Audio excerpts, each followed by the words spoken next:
The Song of Achilles by Madeline Miller. Chapter 20.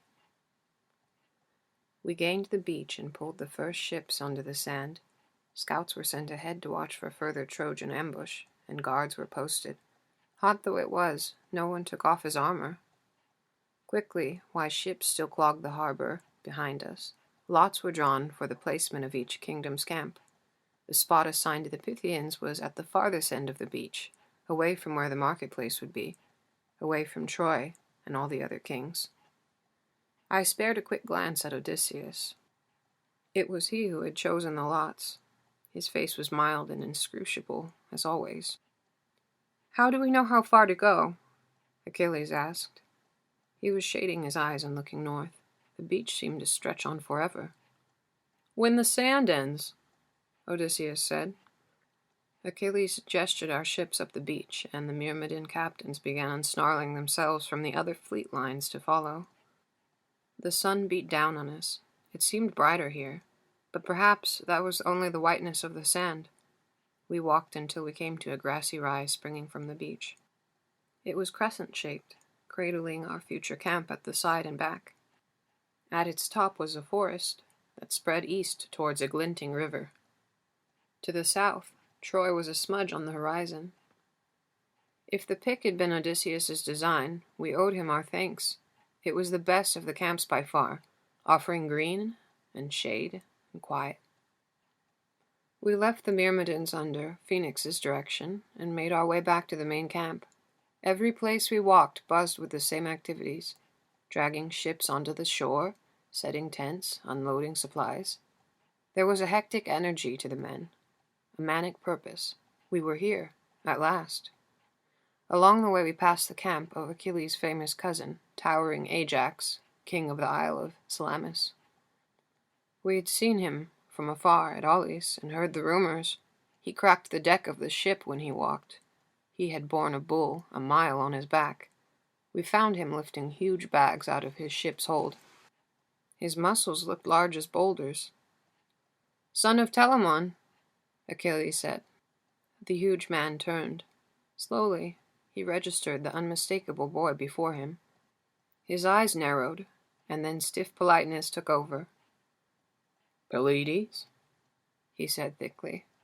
He put down his burden and offered a hand knobbed with calluses big as olives. I pitied Ajax, a little.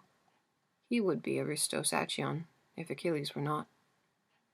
Back in the main camp, we stood on the hill that marked the boundary between sand and grass, and regarded the thing we had come for, Troy. It was separated from us by a flat expanse of grass and framed by two wide, lazy rivers. Even so far away, its stone walls caught the sharp sun and gleamed.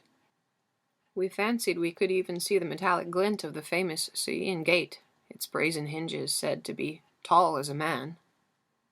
Later, I would see those walls up close, their sharp, squared stones perfectly cut and fitted against each other, the work of the god Apollo, it was said, and I would wonder at them, at how, ever, the city could be taken, for they were too high for siege towers and too strong for catapults, and no sane person would ever try to climb their sheer, divinely smoothed face. When the sun hung low in the sky, Agamemnon called the first council meeting. A large tent had been set up and filled with a few rows of chairs in a ragged semicircle. At the front of the room sat Agamemnon and Menelaus, flanked by Odysseus and Diomedes. The kings came in and took their seats one by one. Trained from birth in hierarchy, the lesser kings took the lesser places, leaving the front rows for their more famous peers. Achilles, with no hesitation, took a seat in the first row and motioned for me to sit beside him. I did so, waiting for someone to object, to ask for my removal. But then Ajax arrived with his bastard half-brother, Teucer, and Idomeneus brought his squire and charioteer. Apparently the best were allowed their indulgences. Unlike those meetings we had heard complaints of at Aulis, pompous, pointless, endless, this was all business. Latrines, food, supplies, and strategy. The kings were divided between attack and diplomacy. Should we not perhaps try to be civilized first? Surprisingly, Menelaus was the loudest voice in favor of a parley. "I will gladly go myself to treat with them," he said. "It is my office." "What have we come all this way for if you intend to talk them into surrender?" Diomedes complained. "I could have stayed at home."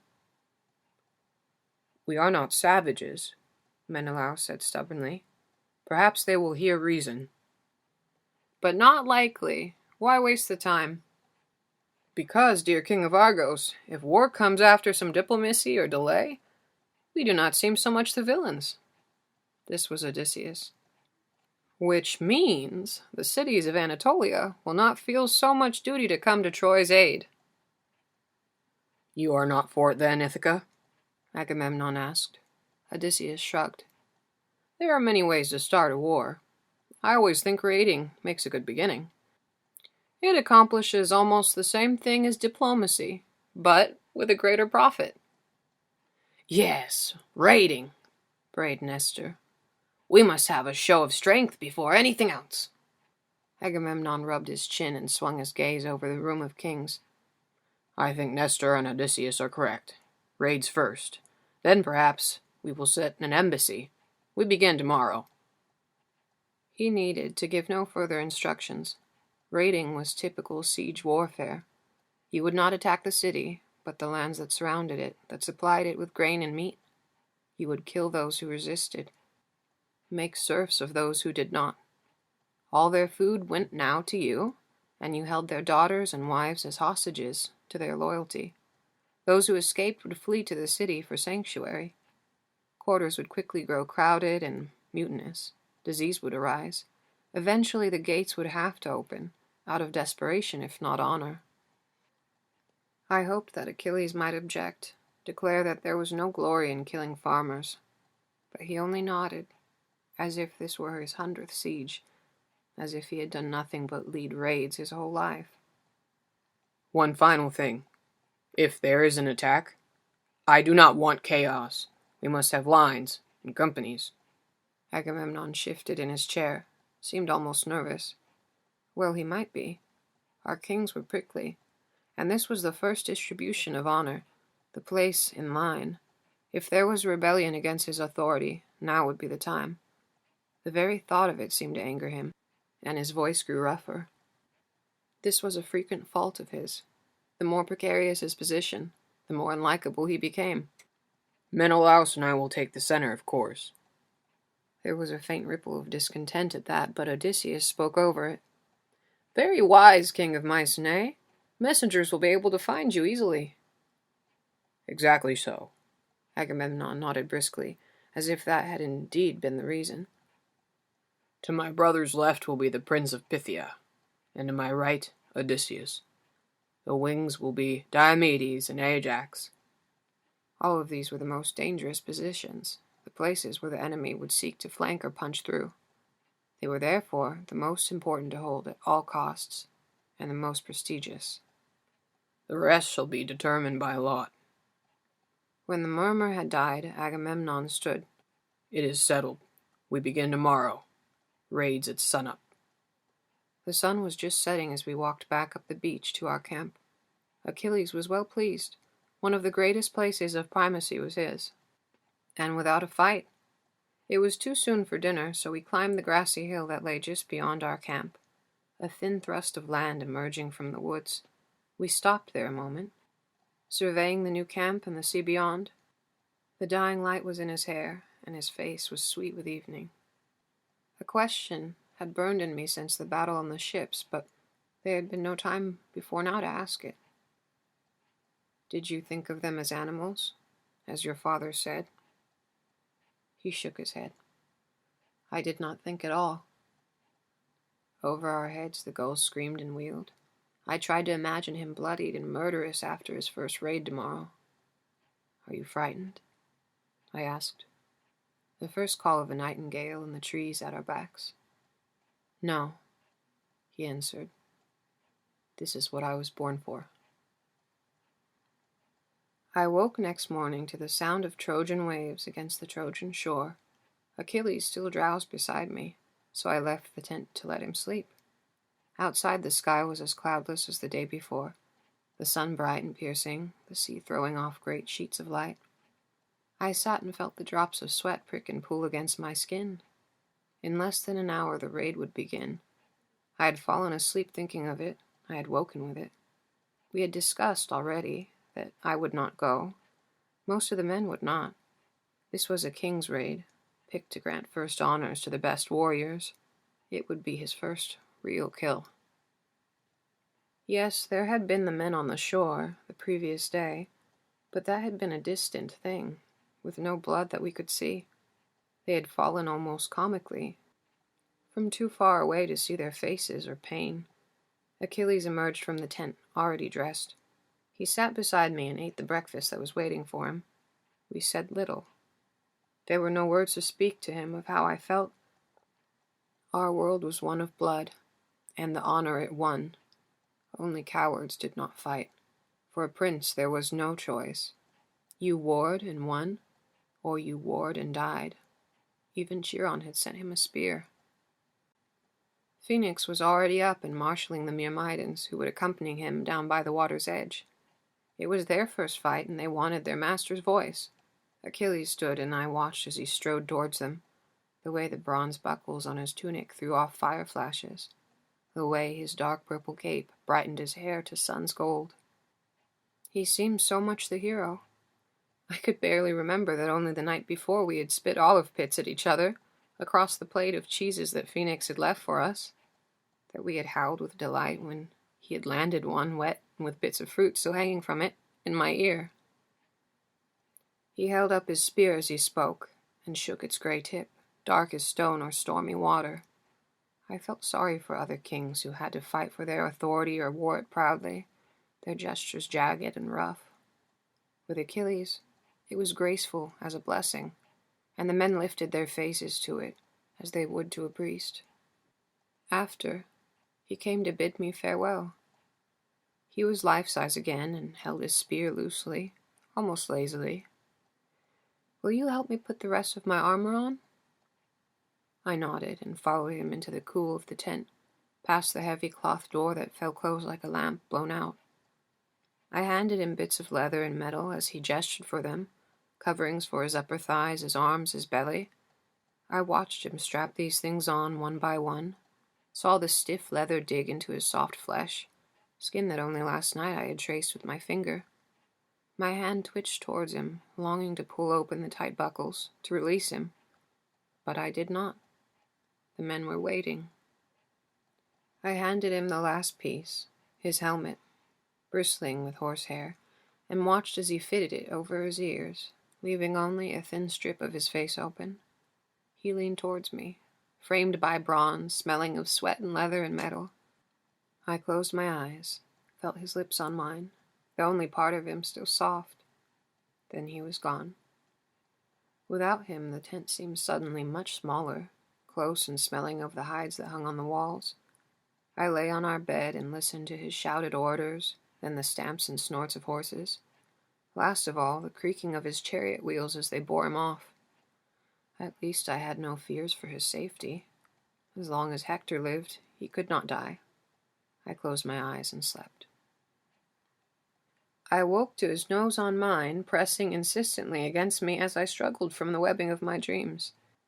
He smelled sharp and strange, and for a moment I was almost revolted at this creature that clung to me and shoved its face against mine, but then he sat back on his heels and was Achilles again. His hair damp and darkened, as if all the morning sun had been poured out of it. It stuck to his face and ears, flattened and wet from the helmet. He was covered in blood. Vivid splashes not yet dried to rust. My first thought was terror, that he was wounded, bleeding to death. "Where are you hurt?" I asked. My eyes raked him for the source of the blood, but the spatters seemed to come from nowhere. Slowly, my sleep-stupid brain understood. It was not his. "They could not get close enough to touch me," he said. There was a sort of wondering triumph in his voice. "I did not know how easy it would be. Like nothing. You should have seen it. The men cheered me afterwards." His words were almost dreamy. "I cannot miss. I wish you had seen." "How many?" I asked. 12. 12 men with nothing at all to do with Paris, or Helen, or any of us. Farmers? There was a bitterness to my voice that seemed to bring him back to himself. They were armed, he said quickly. I would not kill an unarmed man. How many will you kill tomorrow, do you think?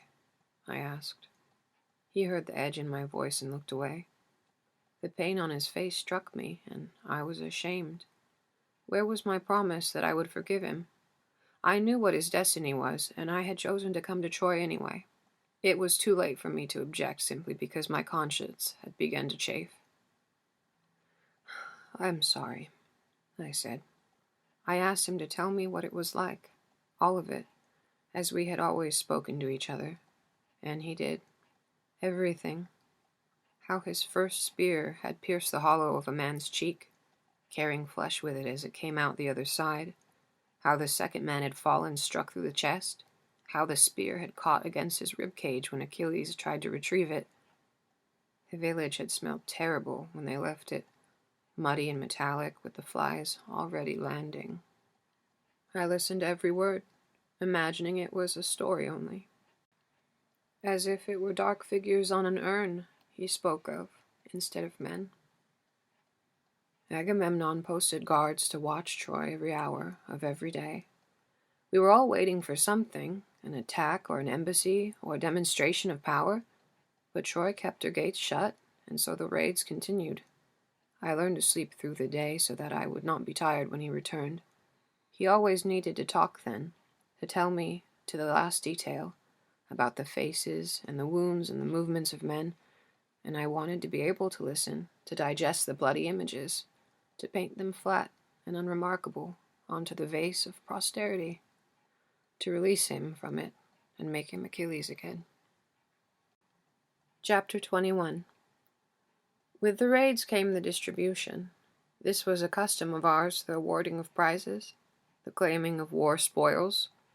Each man was allowed to keep what he personally won, armor that he stripped from a dead soldier, the jewel he tore from the widow's neck, but the rest, ewers and rugs and vases, were carried to the dais and piled high for distribution.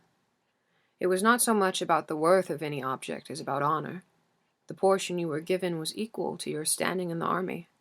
First allotment went usually to the army's best soldier, but Agamemnon named himself first and Achilles second. I was surprised that Achilles only shrugged. Everyone knows that I am better. This only makes Agamemnon look greedy.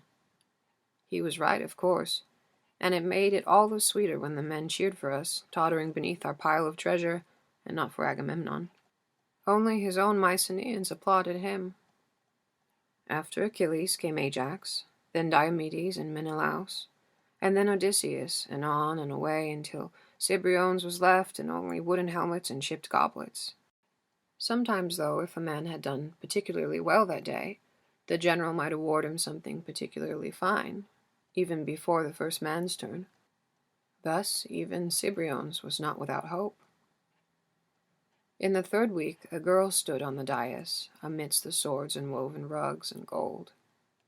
She was beautiful, her skin a deep brown, her hair black and gleaming. High on her cheekbone was a spreading bruise where a knuckle had connected.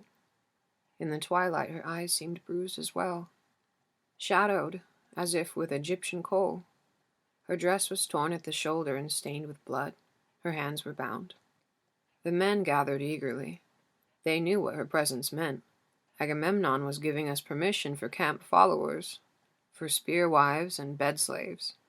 Until now the women had simply been forced in the fields and left. In your own tent was a much more convenient arrangement. Agamemnon mounted the dais, and I saw his eyes slide over the girl, a slight smile on his lips. He was known, all of the house of Atreus was, for his appetites. I do not know what came over me then, but I seized Achilles' arm and spoke into his ear. "Take her." He turned towards me, his eyes wide with surprise. "Take her as your prize, before Agamemnon does, please."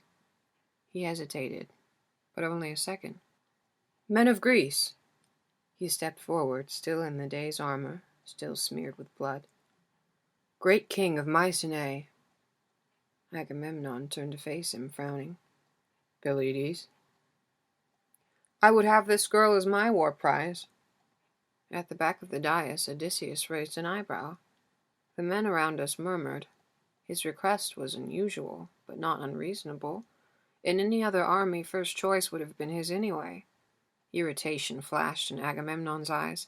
I saw the thoughts turn across his face. He did not like Achilles, yet it was not worth it here, already, to be churlish. She was beautiful, but there would be other girls. I grant your wish, Prince of Phthia. She is yours. The crowd shouted its approval. They liked their commanders, generous, their heroes bold and lusty. Her eyes had followed the exchange with bright intelligence. When she understood that she was to come with us, I saw her swallow, her gaze darting over Achilles. I will leave my men here for the rest of my belongings. The girl will come with me now. Appreciative laughter and whistles from the men.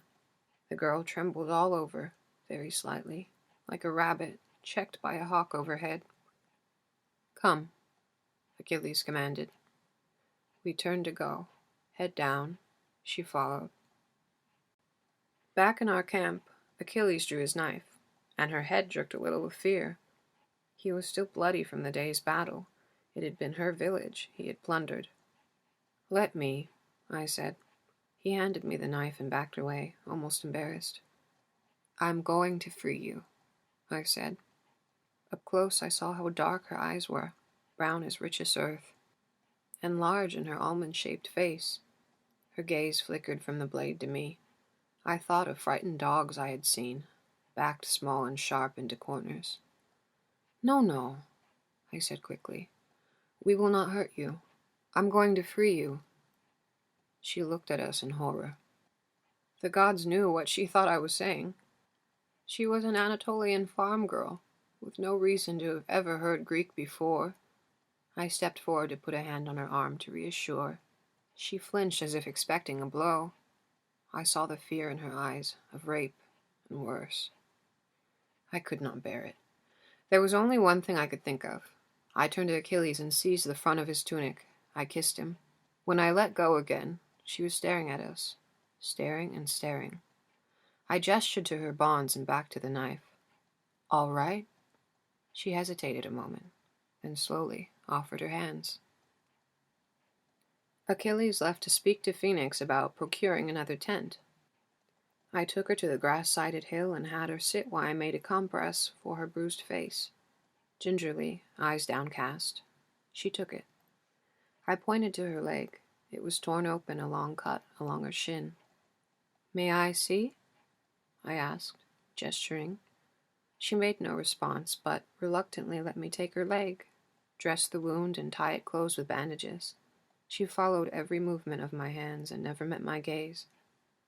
After, I took her to her new pitched tent. She seemed startled by it, almost afraid to enter. I threw open the flap and gestured. Food, blankets, an ewer of water, and some clean cast-off clothes. Hesitating, she stepped inside, and I left her there, eyes wide, staring at it all. The next day, Achilles went raiding again. I trailed around the camp collecting driftwood, cooling my feet in the surf.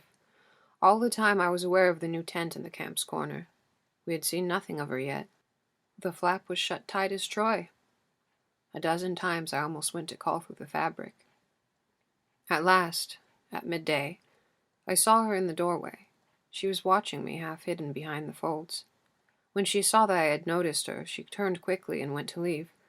Wait, I said. She froze. The tunic she wore, one of mine, hung past her knees and made her look very young.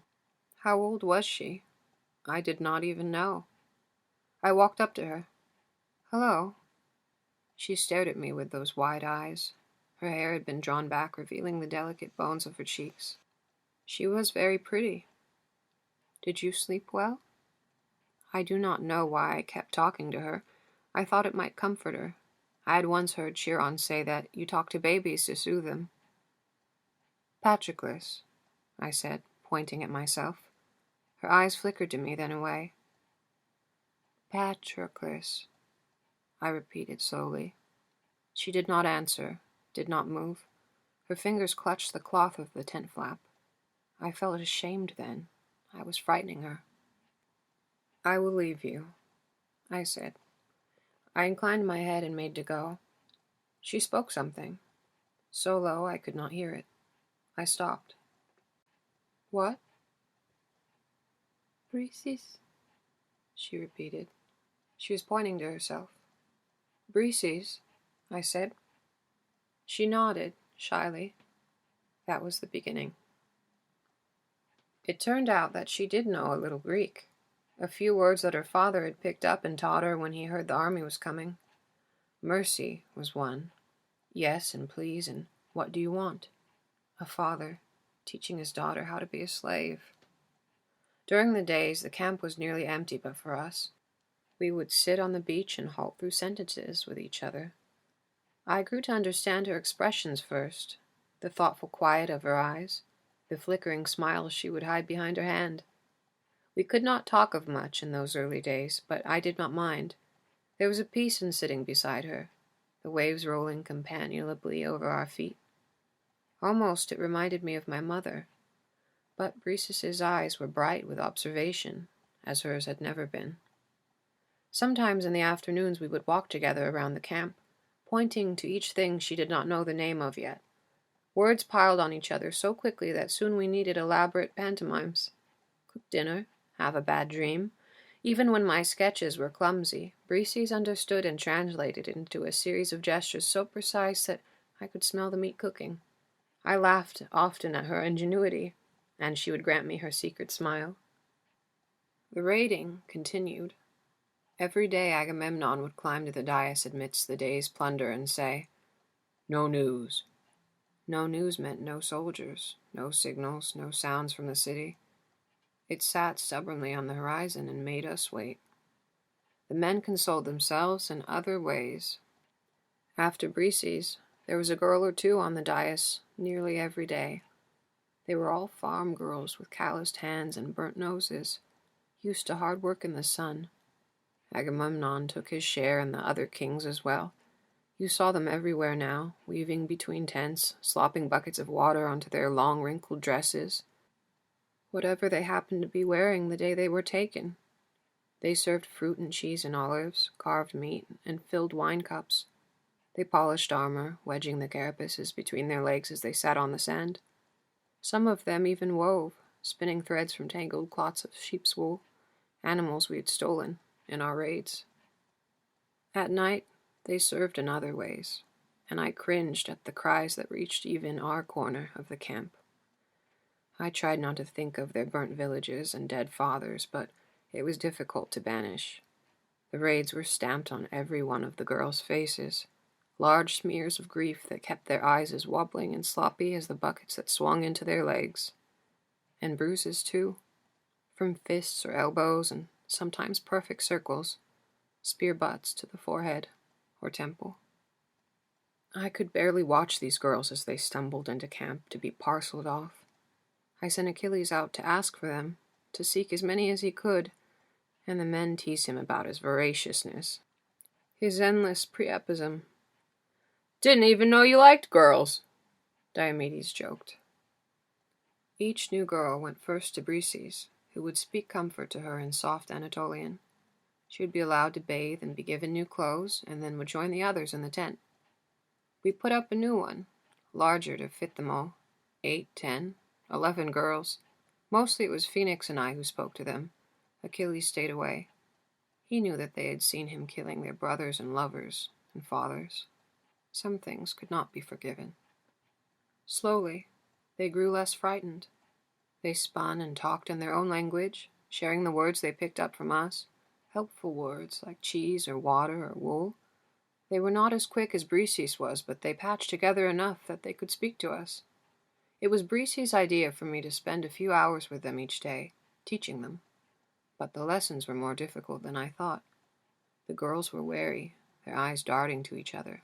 They were not sure what to make of my sudden appearance in their lives. It was Briseis again who eased their fears and let our lessons grow more elaborate, stepping in with a word of explanation or a clarifying gesture. Her Greek was quite good now, and more I simply deferred to her. She was a better teacher than I, and funnier, too. Her mimes brought us all to laughter. A sleepy-eyed lizard, 2 dogs fighting. It was easy to stay with them long and late, until I heard the creaking of the chariot, and the distant banging of bronze, and returned to greet my Achilles. It was easy, in those moments, to forget that the war had not yet really begun.